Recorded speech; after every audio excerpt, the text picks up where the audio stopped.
Tyler Reddick just stole a win on the final corner of the final lap from Kyle Larson. The question is, did Larson hand it to him, or was Reddick just that good? Let's go back to the start. Before any of this madness, Tyler Reddick pulled his number 45 Toyota to the front row at Kansas Speedway alongside Denny Hamlin. Two teammates, two co-owned cars under the 2311 racing banner, and both of them fast from the first green flag. The race itself was clean for most of the afternoon.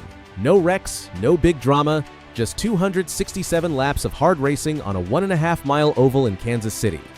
Hamlin was the man in control early. He won Stage 1, which gave him 3 consecutive stage wins at Kansas, going all the way back to last fall. 8 stage wins at this track in his career. Nobody in the garage has owned this place the way Denny Hamlin has, and he was doing it again on Sunday. Kyle Larson answered in Stage 2. He took the stage win, his third of the 2026 season. Larson looked fast, he looked hungry, and he had reason to be. He had not won a points race in 32 starts. For a guy of his talent, that is a long time to go without a win. But here is the part nobody saw coming. The race stayed caution-free all the way to lap 267. Not a single yellow flag outside of the stage breaks. Clear racing, clean pit calls, everything was lining up for a straightforward finish. Hamlin was out front as the white flag was about to wave. 1 lap left. His 5th Kansas win was right there. Record extending. Historic. Done. Then Cody Ware spun. Ware was 6 laps down. He had no stake in this finish. He had no fight left in his car. He just lost it on track at the worst possible moment, and out came the yellow flag with 1 lap to go. NASCAR had no choice. Overtime. Every car on the lead lap had to pit. Hamlin came in, Reddick came in, Larson came in, Briscoe came in. And when they all came back out, Hamlin had beaten Reddick off pit road. He was still leading. He still had a chance. Larson lined up behind Hamlin on the inside for the restart. That is the premium position at Kansas. You control your own destiny. You get clean air first. The green flag dropped. Larson launched. He drove right past Hamlin and grabbed the lead. Behind him, Christopher Bell bounced off both Reddick and Hamlin. The number 5 car began to pull away. And up in the pits, everyone in racing had the same thought. Larson is finally going to end that winless streak right here. But then look at your mirrors, Kyle. Reddick was coming. On the backstretch of the final lap, Reddick put his foot all the way down. He pulled alongside Larson. The 2 cars ran side by side through the final corners, no room for error, no second chances. Both drivers at the absolute limit. As they crossed the line, the number 45 was ahead. Tyler Reddick won. Michael Jordan, who co-owns 2311 Racing with Hamlin, started pumping his fist in the pits. The team mobbed victory lane, and Reddick climbed out of his car knowing exactly what he had just done. 5 wins in the first 9 races of the 2026 Cup Series season. Stop and think about what that means. Only 3 other drivers in the history of NASCAR's Top Series have ever won 5 of the first 9 races in a season. 3 in more than 70 years of Cup racing. The last man to do it was Dale Earnhardt in 1987. That was 39 years ago, before most of Reddick's current fans were alive. And Reddick did it on the final lap of overtime against the defending Kansas race winner. Now here is the part about Kyle Larson that makes this hurt even more. Larson had 2 choices on that final pit stop. He could take 4 fresh tires, which gives you the best grip but costs more time. Or he could take 2 tires, which gets you out of pit road faster but leaves you with older rubber on one end of the car. He went with 2 tires. He got out with a lead, but his car's balance was off going into those final corners. He could feel it. He said after the race that he thought he could hold on. He could not. 32 races without a win, and the one time the race comes right to him, it gets taken away on the last corner of the last lap. That is a brutal way to lose. Hamlin had his own frustration to deal with. He did nothing wrong all afternoon. He was the fastest car in Stage 1. He beat Reddick off pit road on the final stop.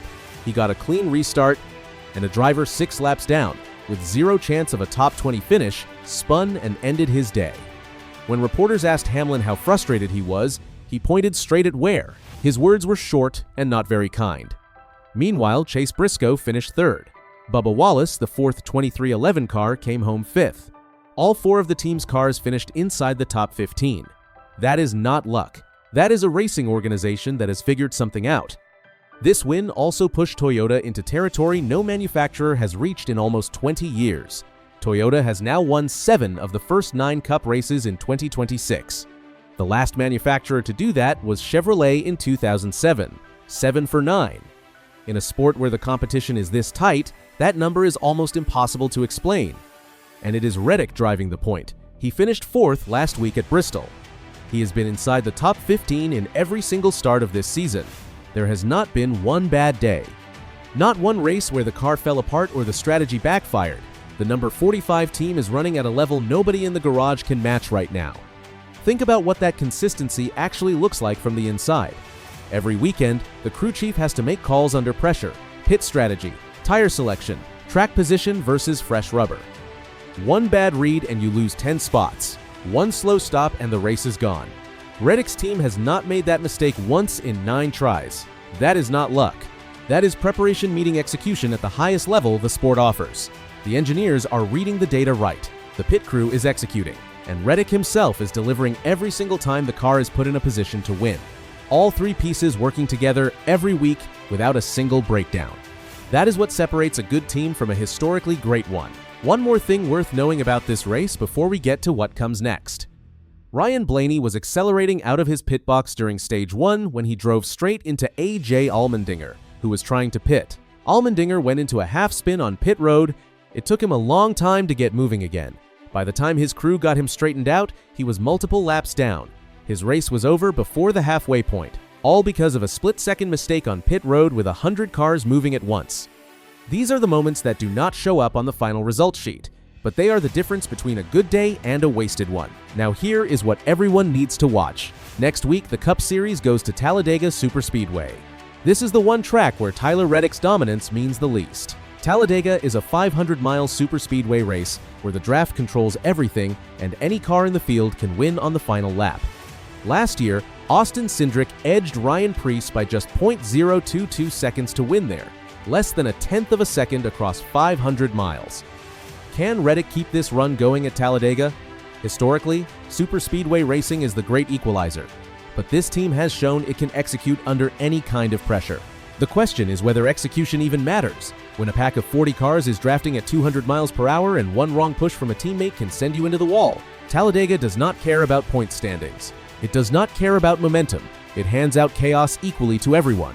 That is what makes next Sunday so fascinating, which brings us right back to where we started. A driver 6 laps down spun with 1 lap to go.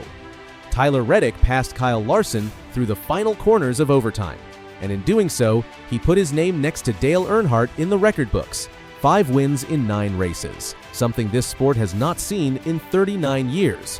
What Tyler Reddick is doing in 2026 is not a hot streak. It is something else entirely.